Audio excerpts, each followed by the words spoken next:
Can a song get you to let go, slow your heartbeat, bring down your levels of stress, help you sleep, and bring down your anxiety?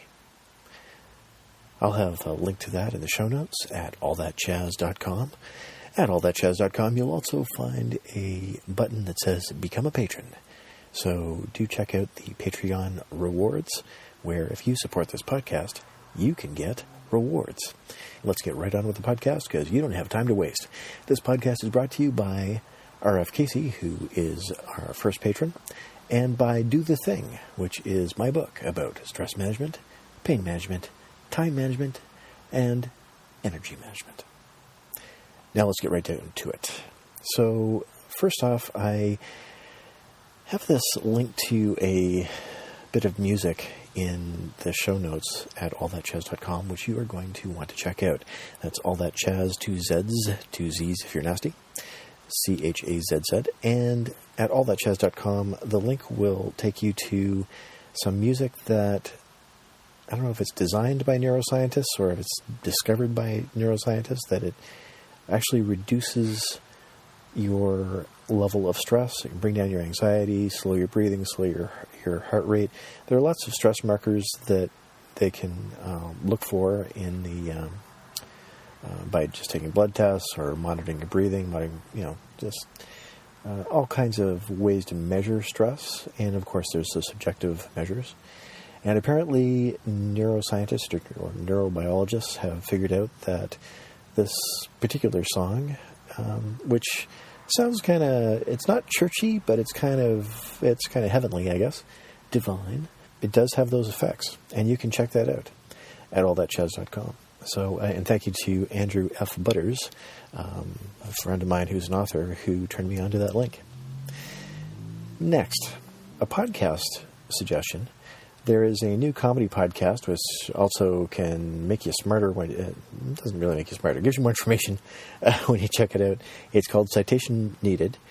I am a huge fan of podcasts, and I particularly like, there's a group of guys who do these really smart podcasts that are funny. So there's No Illusions and Eli Bosnick and Heath Enright, who are the guys behind God Awful Movies and Scathing Atheist and The Skeptocrats. And they have a new podcast. They got together with the guys from Cognitive Dissonance in Chicago. And each week they pretend to be an expert on a particular subject. I think they mine Wikipedia. And one of them tells the others about a event in history or some aspect of some event that they've delved deep into, and then they get to ask questions, and they actually managed to make it pretty fun. I especially enjoyed the episode about Chernobyl, so do check that out. The show is called Citation Needed. Now, there's another podcast called Citation Needed. Make sure you find the one that has the brackets around it. That's the one that you'll be able to tell it from the show description. Unfortunately, there was another podcast called Citation Needed as well. And finally, it's time to get down into the misconceptions about mindfulness. Often when people think about meditation or mindfulness, they picture a yogi with their legs crossed and they're in a cave or a monastery, and it looks like meditation isn't any fun and takes a lot of effort. Now, I think one of the best things I ever learned about meditation when I got into it at first was I read a book by Jon Kabat-Zinn called Full Catastrophe Living. The first thing you need to know about meditation is that it can be boring. And Jon Kabat-Zinn's reply to that was, so what?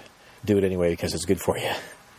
And if you do it earnestly and consistently, because consistency is more important than enthusiasm, it actually does get to be more interesting. It's, I guess it's a little bit like exercise, but in that you feel better afterward, even if you didn't feel like doing it in the first place. But the main thing is, as far as misconceptions go, you don't have to do it a long time. A meditation can last for as long as a breath. If you focus on one thing, that is very helpful. You probably already know by now that multitasking is a myth. I remember reading somewhere somebody said, oh, you can do 7 things at one time. I don't know who said that, but I think that needed some further investigation. When I first heard it, I thought, you can do 7 things at one time. Without really thinking about it, I kind of accepted it. But I think that's kind of along the lines of the people who say, you only use 10% of your brain. And when you delve into the history of that statement, it was utter nonsense. That's not true at all. Your brain lights up in all sorts of ways and all over the place. You don't use 10% of your brain. Unfortunately, there was a movie that would otherwise have been better called Lucy, starring Scarlett Johansson, where they used that trope, and it's just so easily Googleable now that I found it distracting through the entire movie because they kept on referring to it. It's like, no, it's not 10% of your brain. So A, don't multitask. B, focus on one thing. You're probably flowing in and out of trance states all the time, not really aware of it. And that is focusing on one thing. So, for instance, if you find that your mind wanders and you daydream, you don't hear what somebody is saying next to you, even though they're talking to you. You can be reading something and focusing on that and not hearing what somebody else is talking to you. There's noise in the background, they're speaking loud enough, and yet your brain is selective. That's focus. Very common thing is you kind of come out of a reverie where you're driving and you think, wow, I hope the last 3 stoplights were all green because I've just been driving on automatic. These are altered mind states. We flow in and out of altered mind states all the time. It's not a weird and exotic thing. You're already doing it. You're just not thinking of it as an altered state of consciousness. So when you are concentrating on one thing, that is a form of altered states or a trance or hypnosis, because hypnosis is just focus plus relaxation. I know that there are people who still think that hypnosis isn't real, and yet we live in a world where there are still people who think that the earth is flat. So, it's some things, speaking of cognitive dissonance, those are things that are hard to resolve, isn't it? Where we live in a world where you have so much information available to you on the internet, and yet we use the internet to look at cats wrestling. The information is all out there. It's just all you have to do is look. So meditation doesn't have to take a long time. Focusing on one thing can be called meditation. Focusing on just your breath for the length of a breath, that can be stress relieving.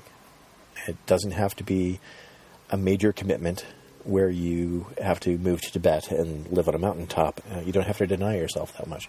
It's just focusing your attention. So, for instance, this week I helped somebody by getting them to focus on the sound of my voice. And I held their head for them. They were laying down on a massage table. And I held their head. And I just said, after we did a bunch of other relaxation-oriented exercises to get them in the right mind state where they weren't thinking of anything else, they weren't paying attention to their surroundings, they were just listening to the sound of my voice, eyes closed, relaxed, and I held their head. And as I got the relaxation going, the induction began, and I said, and your head weighs 1,000 pounds. And I was holding their head, and I could feel them surrender that neck tension to allow me to take the full weight of their head. And I said, and now your head weighs 1,100 pounds. And it got heavier. And 1,200 pounds. And it got heavier. And 1,300 pounds. And it got heavier. And deep breath, breathing deep into your belly, deep abdominal breathing.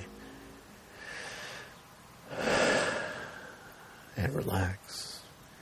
And your body is long and calm and heavy and relaxed and longer and softer and heavier and relaxed and longer and softer and heavier and released. Released and relaxed, calm and heavy, long and soft. And as we went through that induction, their neck muscles released and relaxed, and the tension left their body, and their muscles released and relaxed, and their soft tissue became soft the way it's meant to be, and they fell asleep. And I felt like their head was crushing my hands into the table because it was that heavy. And that's relaxation, that's mindfulness, that's a meditation. It can be something as simple as that, a little bit. All there is to it. No magic, except the magic that you came installed with on your motherboard. This has been the All That Chazz Stress Relief Podcast. Let's leave it for there right now because, hey, you've got things to do.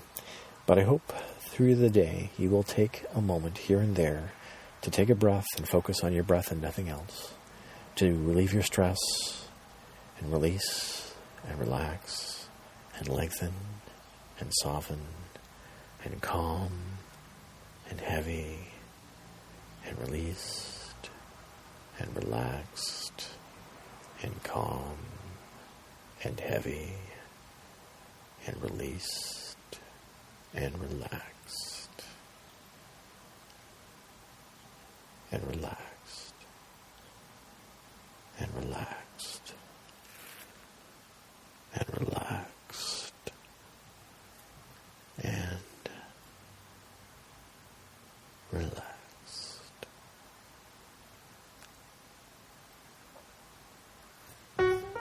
Thanks for listening to the All That Chazz Stress Relief Podcast.